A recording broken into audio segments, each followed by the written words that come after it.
To create the power cable for your LogoMouse, you're going to need a 9-volt battery connector and a JST pigtail with the kind of end that fits with whatever sort of JST type connector you're using. The first thing we're going to do is cut both these down to where there's only about an inch of cable remaining here. So I'm going to put it right at 2.5 centimeters because 2.5 centimeters is almost exactly an inch, and I'm pressing down really hard with my fingernail to put some indentations in that wire. Once I've done that, I can use my cutters to cut right on those indentations. And now if I measure it, it should measure 2.5 centimeters or about an inch. I'll do the exact same thing with my JST pigtail here.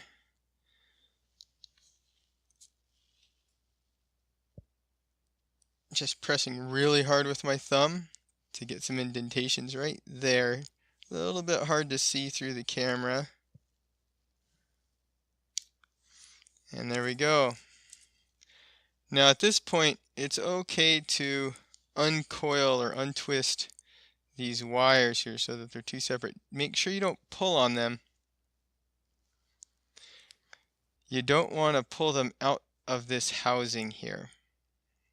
The next thing we're going to do is strip just a little bit of wire off of the end, about, I would say, 1/4 of an inch, maybe 1/2 centimeter. And we're using the 22 gauge setting on the wire strippers.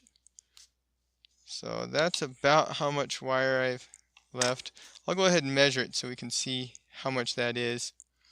Maybe even a tiny bit less than that would be okay. So yeah, about a 1/2 centimeter or about 1/4 of an inch, a little bit less than 1/4 of an inch, actually about 3/8 of an inch. We'll do that same thing to the black wire here. And the same thing to the 9-volt connector here.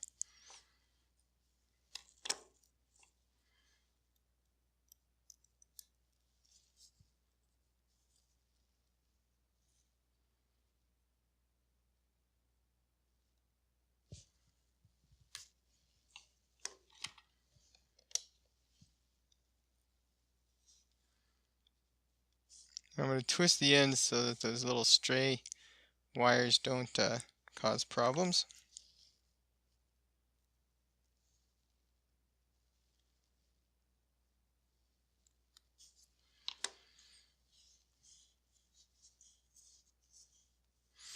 Get my camera in focus so you can see clearly what it's supposed to look like.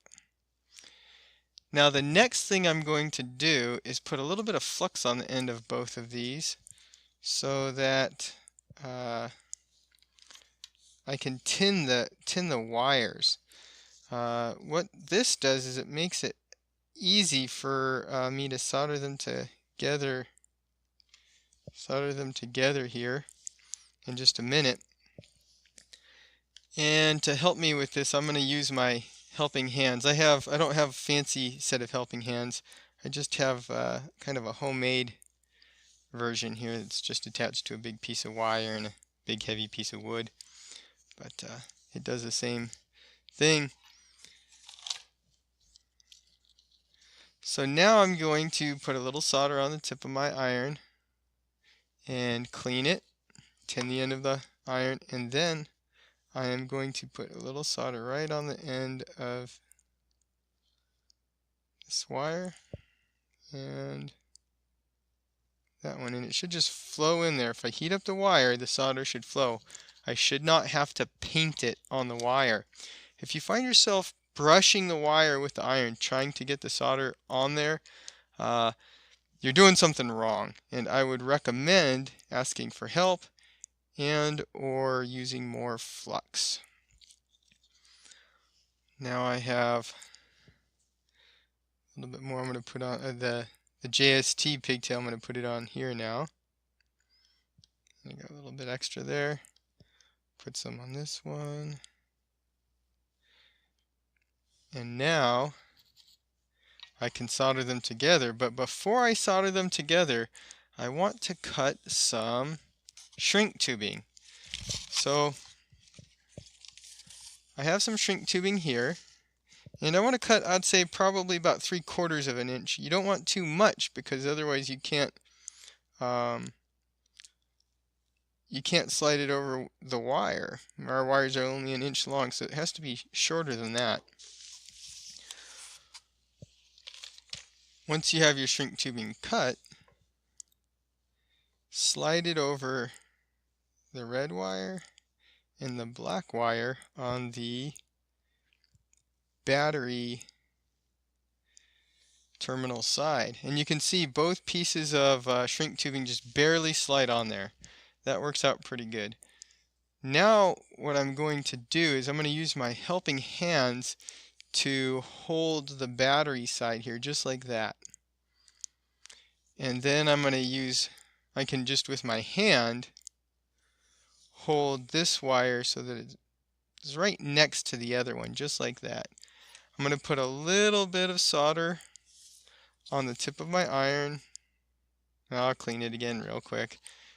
I'm going to put a little bit of solder on the tip of my iron so I have a little bit of a bulb there.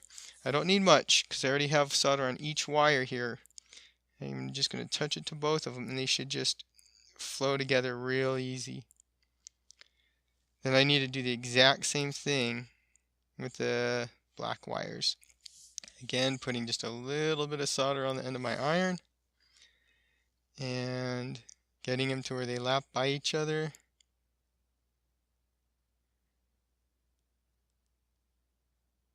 And they flow together very well. So before I do any shrink tubing, I just want you to see what that solder connection looks like. Now, if I wanted to do a better job, I would have put flux on those wires. In fact, that's what I should have done. I just forgot. Because I've been soldering for a long time, it worked well for me. But for you, I would highly recommend using flux. It makes everything so much easier. Now I've moved my shrink tubing into place here. It's time to use a heat gun and get that shrink tubing to shrink right around those two connections. So I'm going to set my heat gun to low, and I'm just going to slowly rotate that section that has shrink tubing on it. And you don't want to get it too close, and you don't want to do it for too long, otherwise you can melt the wire. When you're all done, it should look just like that.